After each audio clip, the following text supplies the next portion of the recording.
Ja, anakan dit so. Nee.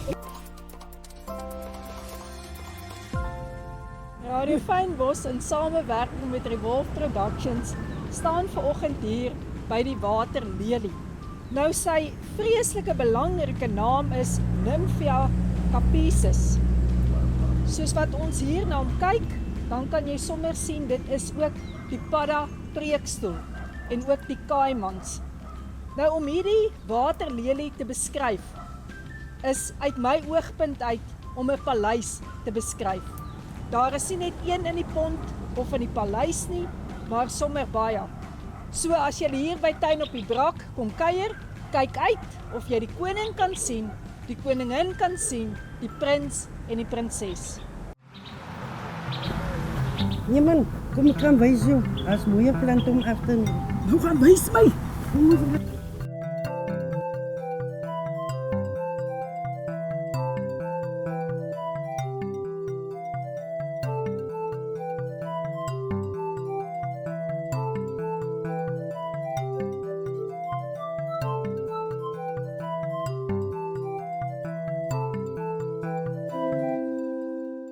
Ek is Anna Francis. Ek is SB Williams. Seisoen 2. So plant ons. Tuin op die Brak.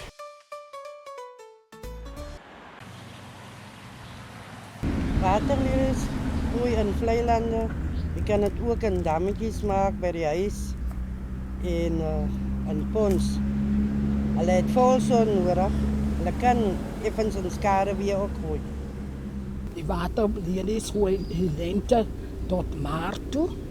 En dan gaan hulle blomme maak hulle oop in die oggende en in die middag gaan hulle toe. Hulle kom so in die Weskaap, die blou, die wit en die geel, maar in ander lande kom die pers en pink en rooi voor.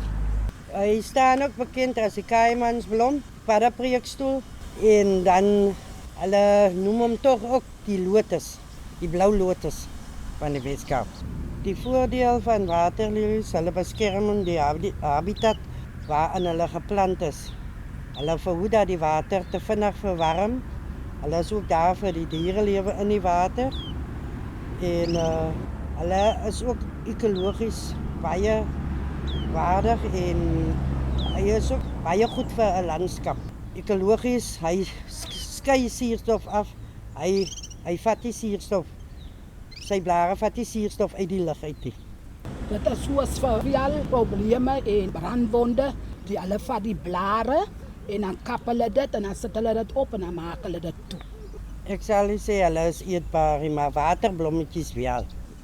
Vir my simboliseer dit skoonheid, reinheid en in die middeleeue die Grieke het dit beskryf as hy groei uit die modder uit na die lig toe en dit simboliseer die resurrection van die Here en wedergeboorte van die Here.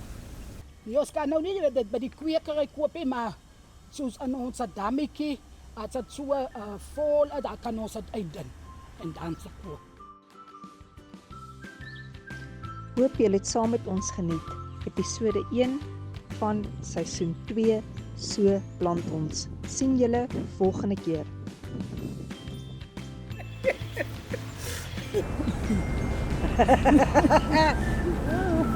Wat moet ek dan sê?